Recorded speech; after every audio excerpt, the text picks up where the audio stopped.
Hi అండి, welcome to అనంతపూర్ల నూర్జానక్క. ఈరోజు గుడికి వెళ్ళానండి. మా బిట్టు అంటే జీవితమ్మ కొడుకు అనమాట. జీవితం ఎవరో కాదండి, యూట్యూబ్ ఇచ్చిన నా పెద్ద బిడ్డ, నా బంగారు తల్లి. ఏ ముహూర్తాన్ని అమ్మ అని స్టార్ట్ చేసిందో యూట్యూబ్లోకి వచ్చిన ప్రతి ఒక్కరు అమ్మ అక్క అంటూ సంతోషంగా పలకరిస్తారు. అందుకే జీవితమ్మ అంటే అంత ఇష్టం. తన కొడుకు బర్త్డే ఇవాళ. గుడికి వెళ్ళాను. ఈరోజు నిజంగా చాలా ప్రత్యేకత అనుకుంటా. గుడికి వెళ్ళా, సంతోషమాత పూజ జరుగుతుంది అక్కడ. శ్రావణ శనివారం కదా, అందుకే అందులో రాఖీ పండగ ఫుల్ హడావుడిగా ఉంది గుళ్ళో.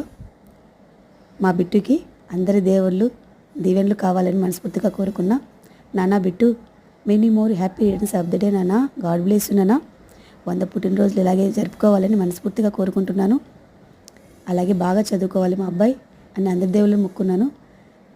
పెద్దమ్మ, సంతోషి మాత, వినాయకుడు, నాగళ్ళు, షిరిడి బాబా అందరినీ మొక్కున్నాను అనమాట. ఎందుకంటే వాళ్ళు క్రిస్టియన్స్, చర్చి తప్ప ఎక్కడ వెళ్ళరు. అందుకే నేను ఈ విధంగా మొక్కున్నాను. వినాయకుడి దగ్గర తెగ కొట్టించా. ఎందుకంటే అబ్బాయికి బాగా చదువు రావాలి, బాగా చదువుకొని మంచి జాబ్ చేసి మా అమ్మాయిని బాగా చూసుకోవాలని చిన్న ఆశ. అందుకే అలా చేశానమాట. అలాగే రక్షాబంధన్ శుభాకాంక్షలు అందరికీ. మా అన్నయ్యలందరూ బాగుండాలని కూడా మనస్ఫూర్తిగా కోరుకున్నా. అలాగే జీవితమ్మ, హ్యాపీనా తల్లి? నీకోసమే వెళ్ళా. యాక్చువల్గా నాకు ఈరోజు గుడికి వెళ్ళాలని లేదు, బిట్టుగాడి కోసమే వెళ్ళా. బిట్టు నాన్న బంగారు, గాడ్ బ్లెస్ యు మా. బాగా చదువుకొని పెద్దవాడై జాబ్ తెచ్చుకొని అమ్మని బాగా చూసుకోవాలి.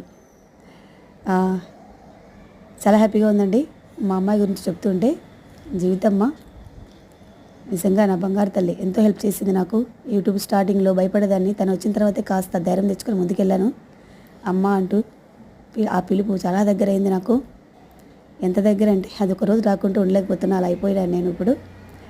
Thanks for watching. మా బిట్టుకి అందరూ బ్లెస్ చేయండి ప్లీజ్. హ్యాపీ బర్త్డే నాన్న. హాయ్ అండి, వెల్కమ్ టు మమకారపు రుచులు.